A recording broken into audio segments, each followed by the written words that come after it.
Bonjour à toutes, bonjour à tous et bienvenue dans Sciences dessinées sur Radio Anthropocène, l'émission qui s'intéresse à la pratique, à la valeur et aux effets du dessin dans la recherche scientifique et la production du savoir. Aujourd'hui, je vous propose d'écouter la rediffusion du tout premier épisode de l'émission. Je recevais le mercredi 13 avril 2022 l'architecte et chercheuse Axelle Grégoire pour parler des cartes tout à fait remarquables qu'elle a dessinées pour l'ouvrage Néolithique Anthropocène, dialogue autour des 12 000 dernières années, ouvrage publié par l'École urbaine de Lyon aux éditions 205. L'entretien débute sur la carte consacrée à la Martinique, réalisée à partir du travail de recherche de l'anthropologue Christine Chivalon sur les jardins de Cazes et les jardins vivriers en Martinique. Tout de suite, on écoute Axelle Grégoire. Le travail de cartographie dans le cadre de ce projet est arrivé dans un second temps. Donc, c'est-à-dire que les articles étaient déjà écrits ou en partie écrits. Donc ça, c'est important de le préciser. Et et du coup, à la lecture de ces articles, c'est révélé à moi certains sujets ou enjeux de dessin, et notamment sur la question des jardins vivriers et des jardins de Cazes sur ce territoire insulaire qu'est la Martinique. Et pour dessiner ce sujet-là, et il était intéressant de reprendre un outil que nous avions développé avec Frédéric Atuati et Alexandra Arène dans le manuel Terraforma, qui était l'outil cartographique sol ou modèle sol. C'est comme ça qu'on appelle les matrices cartographiques, qui sont pour nous des outils ou des prototypes qu'on vient poser sur des territoires ou des problématiques ou des sujets. Et l'enjeu de ce modèle cartographique sol, c'est de travailler une anamorphose, un renversement en fait de la coupe terrestre du globe, c'est-à-dire que le centre de la Terre n'est plus au centre du dessin, au centre de la sphère découpée, mais tout autour. C'est-à-dire qu'il y a une inversion entre le sol profond et l'atmosphère. L'atmosphère se retrouve au centre, et depuis ce point central, ce cercle central, se développe une succession de cercles concentriques qui permettent de développer la profondeur du sol, toutes ces strates qui composent ce que certains scientifiques appellent la zone critique, c'est-à-dire là où se concentre l'habitabilité des vivants, et en tout cas notre habitabilité en tant qu'humain. Et ce qui était intéressant dans le fait d'appliquer cet outil à ce territoire-là, c'était que déjà c'est un territoire insulaire, donc en soi c'est un territoire qui peut être flottant dans l'immensité de l'océan selon comment on le dessine, mais avec ce principe d'inversion qui est un peu différent dans le cas de cette carte. On est entre l'atmosphère et pris entre l'atmosphère et pris entre l'océan, et que ça pose les questions de relation aux autres continents, aux autres territoires. Mais en tout cas, ça permet de développer cette stratification c'est en étages qui permet de parler d'une différenciation de deux types de cultures. Donc, ce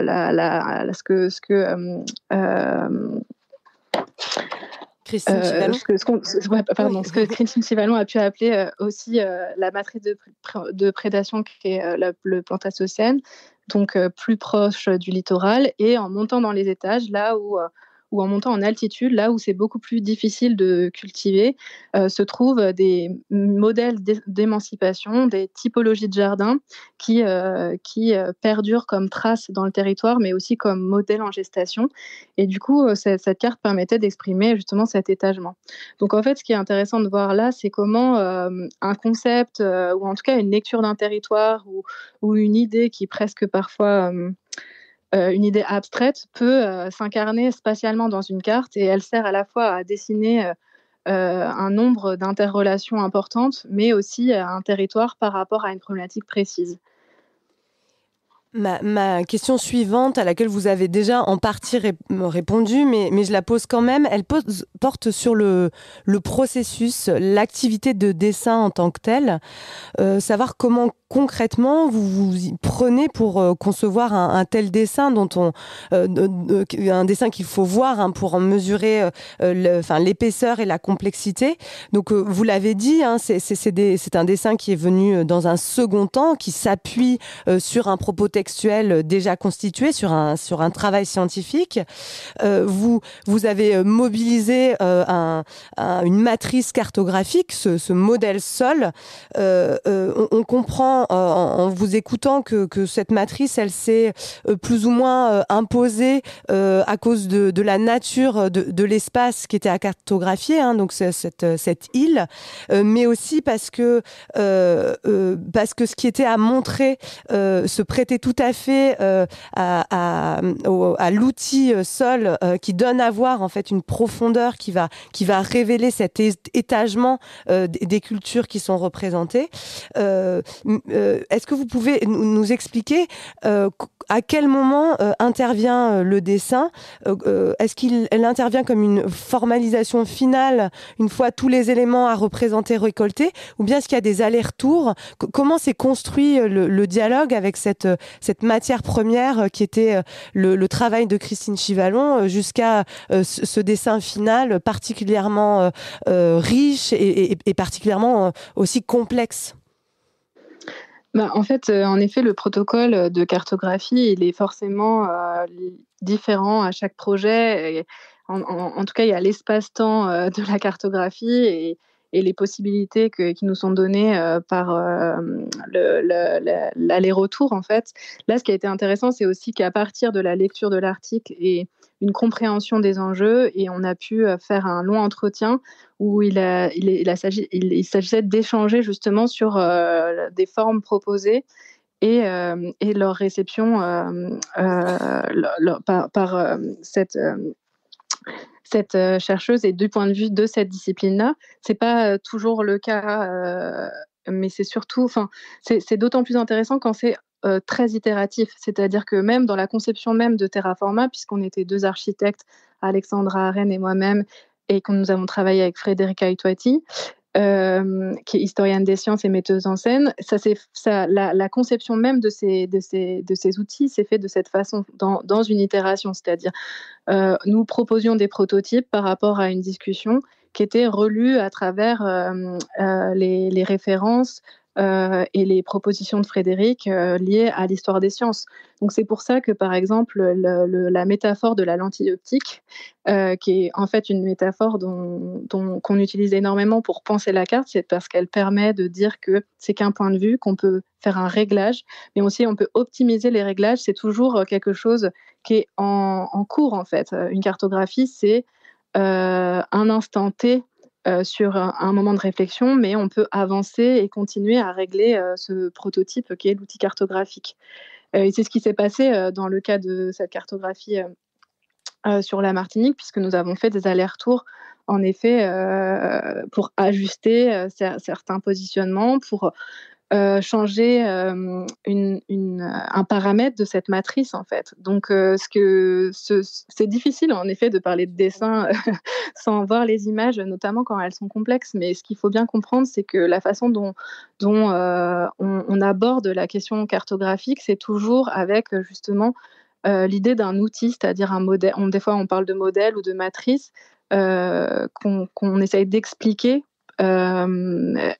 qui induit des paramètres. Ensuite, on va intégrer une data suite à une enquête, suite à un entretien, suite à une recherche ou à partir d'une recherche qui nous a été proposée.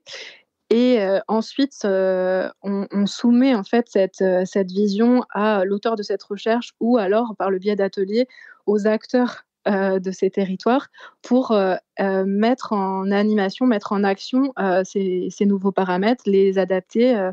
Il faut vraiment penser que ces outils sont des prototypes que le terrain et le travail de recherche permet de réadapter à chaque moment.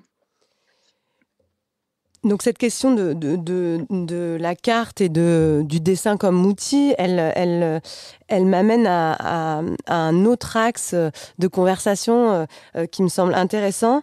Il y a Maria Giulia Dondero qui est sémiologue et qui s'est intéressée à l'image scientifique, à la manière dont les sciences recouraient à l'image comme mode d'expression, fait une distinction que je trouve très intéressante entre deux types d'images scientifiques. D'un côté, les images représentations qui vont correspondre à une stabilisation visuelle des résultats d'une recherche, et de l'autre, les images expérimentation qui vont plutôt supporter des manipulations justement et être un espace ou des outils de la réflexion scientifique qui vont être la réflexion scientifique en elle-même. Ma question est donc la suivante et concerne la fonction de cette carte sur la Martinique en particulier, mais de manière générale sur les dessins qui sont issus des modèles construits dans Terraforma. Que permettent ces modèles et quelle est leur fonction si elle n'est pas illustrative, justement?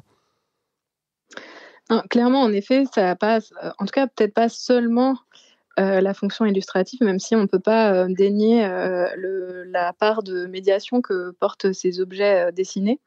Mais en effet, ce qu'il faut peut-être préciser, c'est que nous, en tout cas les 2 architectes de Terraforma qui ont conçu ces modèles au départ, on vient de la prospective et du coup, le dessin est un outil très présent dans notre dans notre pratique et dans notre façon même de concevoir notre rapport à l'espace. Depuis la question du diagnostic, donc là où il y a une possibilité de synthèse par le dessin, jusqu'aux esquisses où il y a vraiment l'idée de pouvoir imaginer un futur ou de la prospective, jusqu'à la communication, où là, il y a vraiment un effet de traduction. Donc peut-être que c'est déjà des options que nous permettent le dessin, qu'on a intégrées sans forcément l'expliciter, parce que ça nous était familier dans notre façon de concevoir. Et ce que je découvre au fur et à mesure des collaborations avec différents scientifiques, que ça soit des géochimistes, que ça soit Christine Chivaillon, que ça soit aussi des archéologues, c'est la capacité de ces cartes à la fois à faire synthèse, mais pas seulement dans une volonté de data visualisation, même si c'est une part importante. Mais à leur possibilité de créer de la connaissance, en tout cas de co-créer de la connaissance dans cet aller-retour dont je parlais tout à l'heure. Donc vraiment comme une capacité à penser par le dessin, à penser par figure. Donc ça a été aussi beaucoup théorisé, notamment par Jean-Claude Schmitt. Et c'est l'idée qu'on peut faire opération de pensée, en fait. Et ça, c'est très intéressant parce qu'il y a un peu un statut d'agir de ces images, dans le sens où ils mettent en relation différentes types de data, différentes idées. Mais aussi, on peut aller plus loin quand il y a l'idée de pouvoir représenter des avis divergents dans une même carte. C'est pas le cas de cette carte-là, où il y a une possibilité de résolution graphique des conflits à l'intérieur même de ces objets, autant qu'il y a une possibilité de création de connaissances. Donc il y a vraiment plusieurs fonctions qui sont conjuguées, les fonctions cognitives, les fonctions mémorielles. Et moi, ce qui m'intéresse là-dedans, comme vous le soulignez, c'est la performativité du dessin. Comment, justement, par le fait de créer une nouvelle figure, on va apporter une pierre à la connaissance. Et qu'est-ce que ça va engendrer? Ça va engendrer des mises en relation, par exemple, disciplinaires qui n'étaient pas forcément imaginées. Ça va engendrer des idées ou des projets dans des espaces qui n'étaient pas conscientisés ou qui n'étaient pas révélés.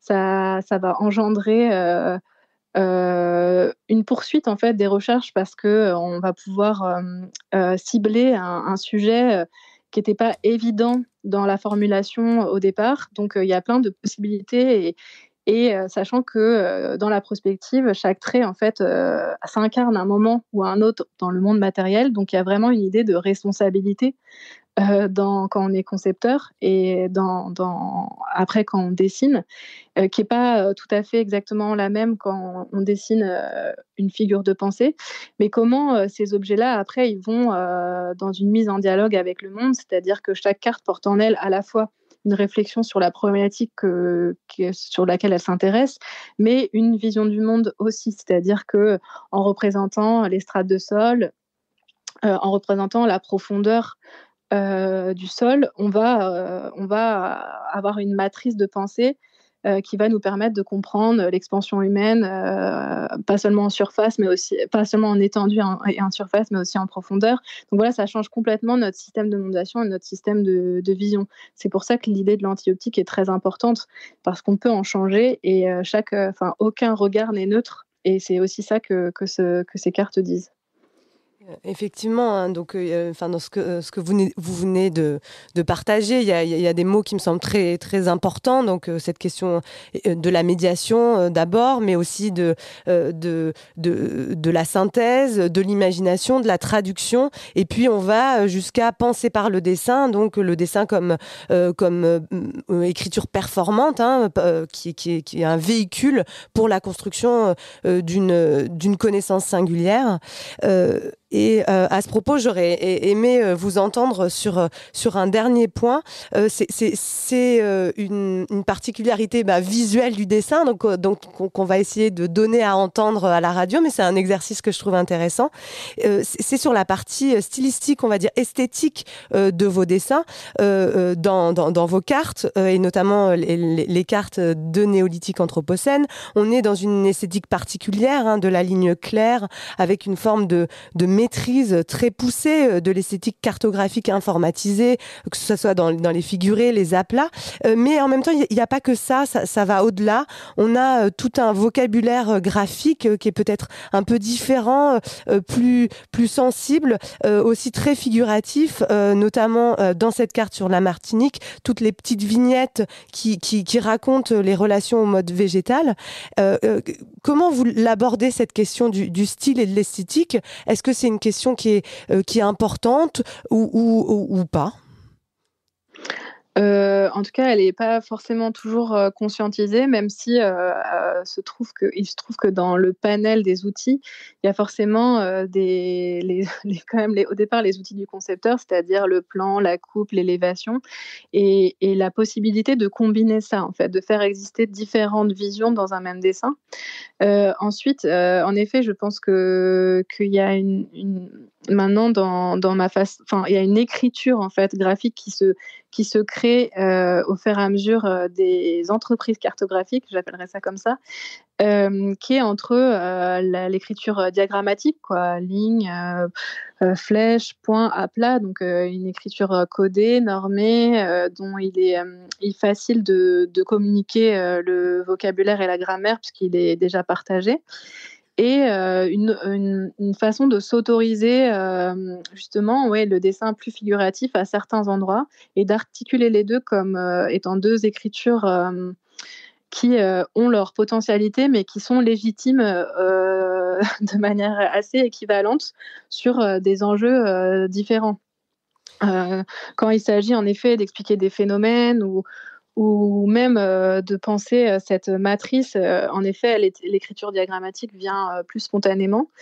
Et sur des phénomènes, mais je ne sais pas s'il s'agit de phénomènes sensibles, mais en tout cas, pour incarner des idées dans des entités vivantes ou non, ou dans des matérialités physiques, où des fois on a un peu besoin de figurer les choses de manière plus détaillée.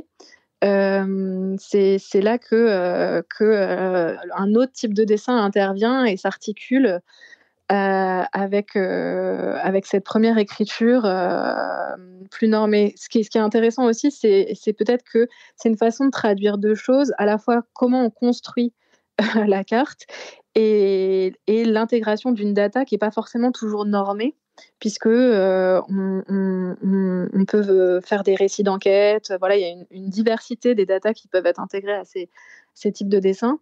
Et du coup, il est nécessaire de penser une nouvelle grammaire, une traduction graphique de ces datas non normées. Du coup, peut-être que c'est ça qui induit une sorte d'ouverture sur les langages graphiques, avec quelque chose qui est assez important et que là, on n'a pas dit, c'est que l'idée de toujours être quasiment monochrome en fait, de penser par la géométrie et pas de diversifier les strates de dessin par la couleur, mais bien d'essayer de faire exister les choses sur un même plan, à la fois un plan en 2D en jouant sur les différents outils, mais aussi en ayant une simplicité d'écriture et une priorisation en termes de couleurs. Simplicité d'écriture et en même temps, dans vos dessins, mais vous en avez parlé, on a un peu mis en regard le très large prisme de l'écriture dessinée, depuis le diagramme jusqu'au rapport sensible et à l'incarnation dans le corps. Merci beaucoup Axel, ce sera le mot de la fin. Merci pour cet échange. Je rappelle que c'était le premier épisode d'une nouvelle émission de Radio Anthropocène, l'émission Sciences dessinées. Radio Anthropocène.